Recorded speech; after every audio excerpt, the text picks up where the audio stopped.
오늘은 만왕의 왕이신 예수님께서 사망 권세를 이기시고 부활하신 이 부활절입니다. 우리 옆에 계신 우리 성도님들에게 이렇게 한번 증거하십시다. 왼쪽에 한번 오른쪽에 한번 주님이 부활하셨습니다. 주님이 부활하셨습니다. 이 부활의 기쁨이 우리 대강의 모든 가정 위에 임하기를 축복합니다. 주님이 사망을 이기고 부활하셨듯이 우리의 모든 문제들이 해결되는 은혜가 있기를 축복합니다. 세상에 믿을 수 없는 일들이 참 많지만 그중에 정말 믿을 수 없는 소리가 죽은 자가 살아났다라는 것입니다. 기독교는 2000년 동안 이 사람들이 믿지 못하는 그 일 위에 기독교는 서 있었습니다. 사실 부활이 없다면 기독교는 성립되지 않습니다. 세상 사람들이 정말 믿을 수 없는 것에 기초를 놓고 있기 때문에 사실 기독교는 2000년 동안 수많은 도전을 받게 됩니다. 그 대표적인 것이 한때 떠들썩했던 영화 다빈치 코드 상영 문제와 이른바 유다복음이 바로 그것입니다. 이 다빈치 코드는 예수님의 신성을 부인하는 내용으로 아주 가득 차 있습니다. 그래서 이거는 이 팩션이라고 하죠. 이 팩션은 팩트, 사실과 픽션, 허구가 결합된 것입니다.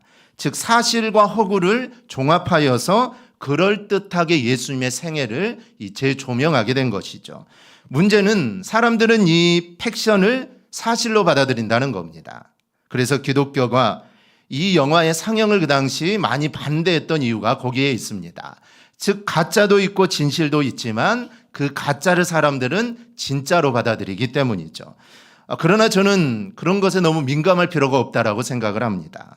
왜냐하면 예수님 당시에도 사실 이런 도전은 정말 많았습니다. 예수님이 하늘로 승천하신 후에 얼마 되지 않아 그 당시에 초기 영지주의라는 이단이 나오게 됩니다. 그들의 주장의 핵심은 이렇습니다. 예수님은 그토록 심한 고통을 당하실 수가 절대로 없다라는 것이죠. 하나님이신 주님이 어떻게 그런 고통을 당하실 수 있느냐라는 것이죠. 그래서 그들은 이렇게 말합니다. 예수님이 십자가에 다니실 때, 아니 예수님이 고난당하실 때는 진짜 예수가 아니라 가짜 예수가 대신 예수님을 대신해서 고통을 당하고 십자가에 달렸다라는 것이죠. 결국 예수님의 생애를 허구로 만들어버리는 그런 이야기입니다. 이와 같은 예수님의 공생에 대해서 사실 2000년 전부터 계속해서 도전이 있어 왔습니다. 특별히 사람들이 믿지 못하는 부활, 이 과학적으로 증명이 되지 않죠. 그래서 이거는 기절설이다. 예수님이 잠깐 기절했다가 다시 깨어나신 것이다. 아니면 거짓 유포설, 제자들이 예수님의 시신을 몰래 가져간 후에 부활했다고 이렇게 말했다. 이런 이야기가 사실 정말 많았습니다. 모두 다 예수님의 신성과 부활을 부인하는 내용들이죠. 그런데 여러분 어떻게 되었습니까? 역사상 있어 왔던 이런 도전들은 사실 전부 다 사그라들어 버리고 맙니다. 오히려 이런 도전을 받았던 예수 그리스도의 신성과 부활이 오늘까지 그대로 굳게 믿어지고 있습니다. 따라서 우리는 세상 사람들이 당연히 이 사실을, 놀라운 사실을 믿고 싶어 하지 않는다라는 사실을 우리는 알고 있어야 합니다. 유다복음도 마찬가지입니다. 이 배신자로 알려졌던 이 유다가 사실은 예수님의 사역을 이루게 하는 1등 공신이라는 겁니다. 그런데 이런 시도들은 사실 역사 속에서 수도 없이 시도되었던 일들입니다. 신구약 66권 이외에 다른 도전이 있어 왔지만 역시 마찬가지로 전부 사그라져 버리고 이 66권 성경만이 굳게 지켜지고 또 믿어져 왔던 것입니다. 따라서 문제는 여러분 밖에 있는 게 아닙니다. 문제는 우리 안에 있습니다. 오늘 본문에 주님의 부활의 소식을 들은 제자들이 어떤 상태가 됩니까? 그들은 두려운 상태가 됩니다. 왜 그들은 두려웠을까요? 부활에 대한 확신이 없기 때문입니다. 죽은 자는 살아날 수가 없는데 이 죽었던 스승이 살아났다고 하니까 이들이 얼마나 두렵겠습니까? 이 유령인가 보다, 귀신인가 보다. 그들은 마음속에 두려움이 있었던 것이죠. 그래서 놀라운 소식을 들었음에도 불구하고 그들은 믿음이 불타오르기는커녕 오히려 그들은 불안해하고 있는 겁니다. 그래서 주님은 자신의 육체를 친히 보여주시죠. 그리고 2번이나 그들에게 이렇게 말씀합니다. 너희에게 평강이 있을지어다. 너희에게 평강이 있을지어다. 이 부활을 확신하는 성도는 그 안에 그리스도께서 주시는 평강이 있습니다. 그런데 이 사람은 참된 자유를 누리며 살아가게 되죠. 이거는 이미 2000년 이상 지속된 기독교의 역사입니다. 즉 예수의 부활을 믿는 자들은 그 마음속에 늘 평안함을 갖게 된 것이죠. 그래서 오늘 우리가 함께 점검할 것은 영화의 이 다빈치 코드도 아니고 유다복음 같은 것도 아닙니다. 오늘 여기 앉아있는 저와 여러분이 우리 속에서 부활하신 주님을 확신하느냐 그렇지 않느냐, 이게 정말 중요합니다. 만약 우리 가운데 확신이 없다면 2000년간 반석 위에 세워졌던 이 복음이 여러분 나에게는 아무 소용이 없습니다. 근데 만약에 내 안에 그리스도의 부활에 대한 확신이 있는 사람은 그 마음속에 평강이 넘칠 뿐 아니라 이제 주님의 백성답게 주님의 명령을 들을 준비가 우리 가운데 되어 있는 것입니다. 여러분은 이 부활에 대한 확신이 있습니까? 그 주님께서 나를 위해 죽으셨다가 그리고 나를 위해 부활하셨다는 이 부활의 확신이 있습니까? 그러면 여러분 마음속에 주님이 주시는 평안이 있어야 합니다. 왜냐하면 부활의 신앙에는 평안이 있는 것입니다. 내가 부활의 신앙을 확신하고 내가 부활의 주님을 믿는데 내 안이 늘 불안하고 내 안에 늘 답답하다면 부활에 대한 확신이 아직 내 안에 가득하지 않는 것입니다. 내 안에 부활에 대한 확신이 있다면 여러분 부활의 확신을 믿고 마음의 평안함을 누리며 꼭 살아갈 수 있기를 바랍니다. 주님은 부활을 확실하게 드러낸 다음에 제자들에게 내리신 명령이 있습니다. 21절을 보면 아버지께서 나를 보내신 것 같이 나도 너희를 보내노라. 우리가 부활의 아침을 맞아 아주 중요하게 생각할 것이 바로 이것입니다. 부활하신 주님은 우리에게 평강도 말씀하시지만 우리에게 명령을 내리신다라는 겁니다.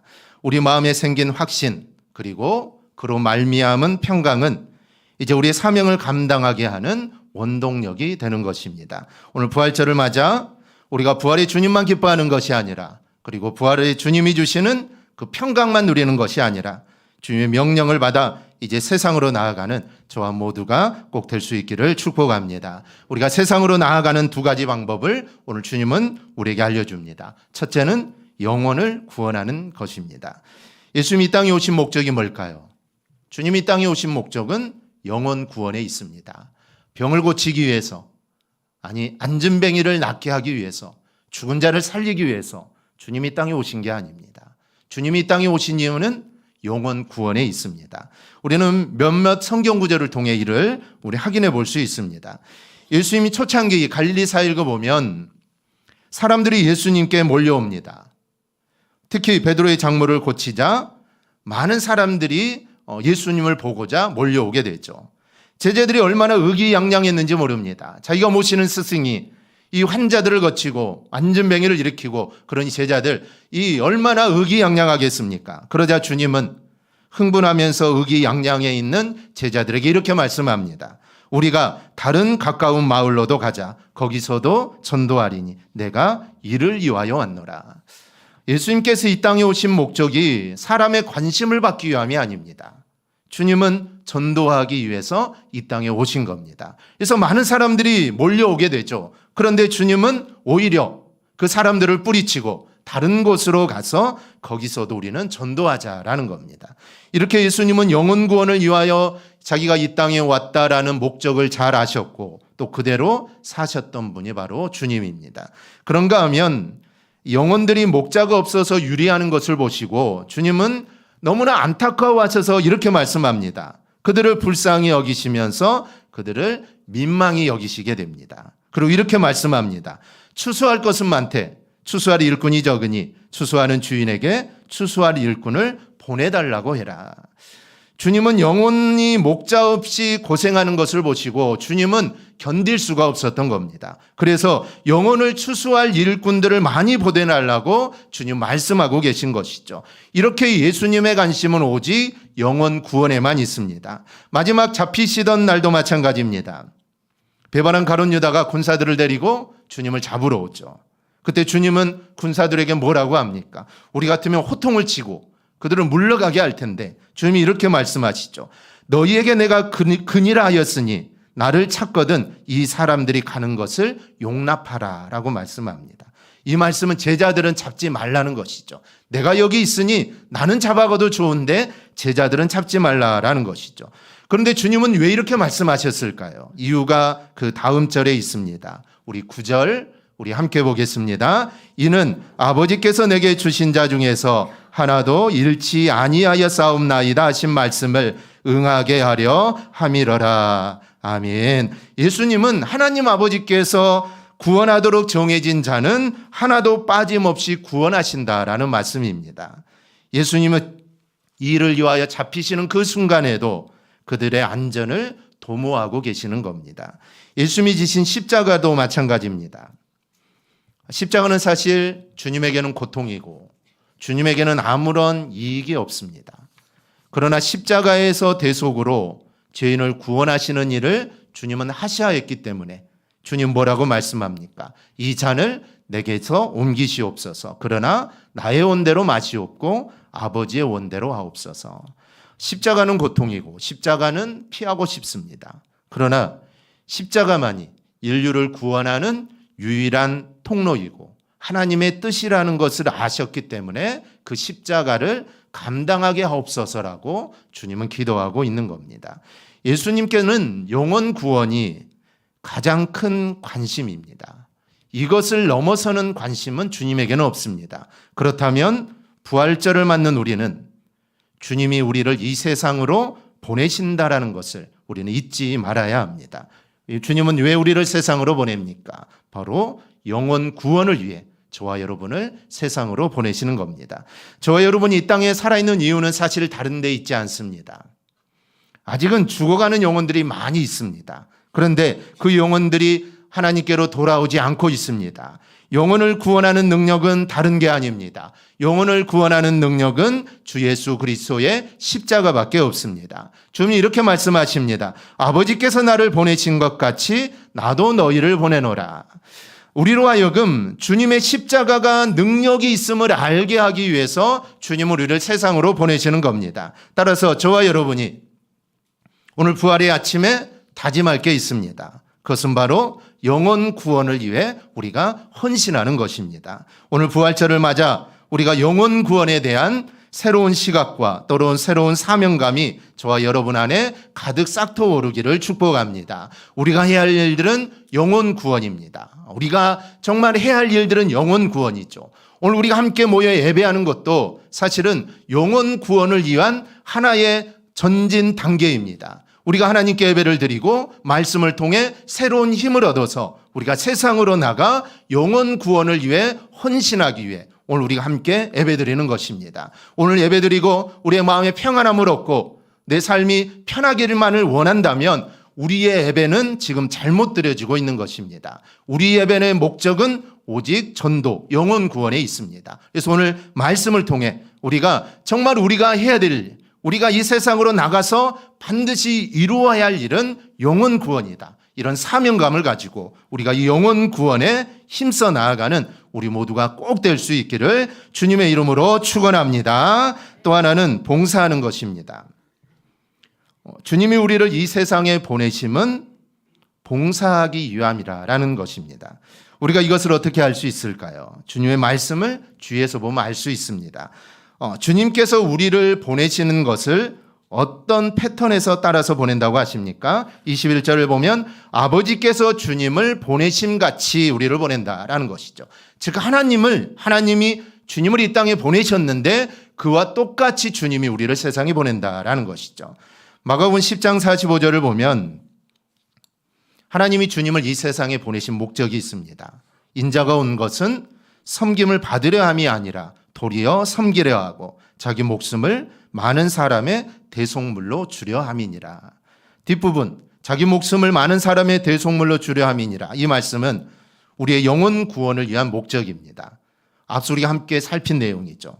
두 번째 살피는 내용은 바로 이 구절에 나타납니다. 그것은 바로 인자는 섬기러 왔다라는 말씀입니다. 이 말씀이 어떤 뜻일까요? 예수님이 이 땅에 오신 목적은 바로 섬기는 일, 곧 봉사하는 삶을 살기 위해서 이 땅에 오셨다라는 뜻입니다. 이것을 잘 나타내는 이야기가 제자들의 발을 씻기시는 장면입니다. 그때 주님은 이런 말씀도 하십니다. 내가 주와 또는 선생이 되어 너희 발을 씻겼으니 너희도 서로 발을 씻어주는 것이 옳으니라. 내가 너희에게 행한 것 같이 너희도 행하게 하려 하여 본을 보였노라. 예수님께서 당신이 하신 일을 제자들이 따라하라고 말씀하는 겁니다. 그래서 친히 본을 보여주신 것이죠. 그러니 본을 보여주셨으니 제자로서는 주님을 따르는 것, 사실 이거는 당연한 일입니다. 이렇게 주님은 이 땅에 섬기는 모습을 보이시는 삶을 살았습니다.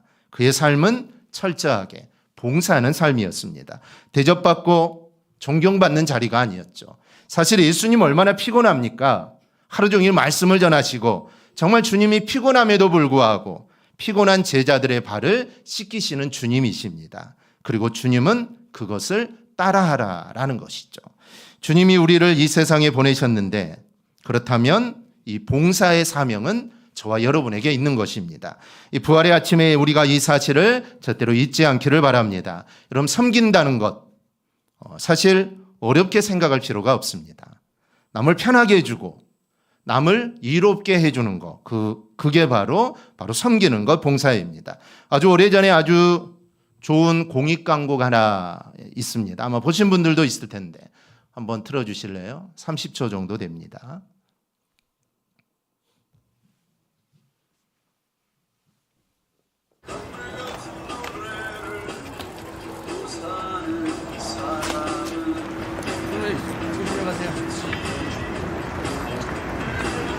들이 어제 야근했어? 쉬어가면서 해. 잠시만요.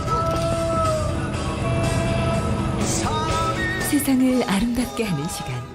하루 1분이면 충분합니다. 한국방송광고공사 공익광고협의회. 우리는 봉사는 대단한 거다라고 생각을 하는데 사실 이 세상을 아름답게 하는 시간은 사실 하루에 1분이면 차고 넘칩니다. 1분이라는 시간이 정말 많은 사람들에게 희망을 주고 또 많은 사람을 섬기는 자리에 우리가 서게 되는 것이죠. 우리는 봉사하면 사실 대단한 것이라고 생각합니다. 에티오피아 난민에 방문해서 그들을 돕는 것, 또 돈을 좀 많이 모아서 시설을 찾아가는 것, 우리는 이걸 봉사라고 하는데 그러나 실제 봉사는 여러분 삶 속에서 이루어지는 겁니다. 하루에 1분이면 우리가 다른 사람을 기쁘게 할 수 있는 일들이 참 많다라는 것이죠. 적어도 우리가 예수 그리스도의 십자가로 말미암아 제사함을 받고 또 그의 부활하심으로 말미암아 생명의 기쁨을 누리는 자라면 우리는 절대로 봉사를 어렵게 생각해서는 안 됩니다.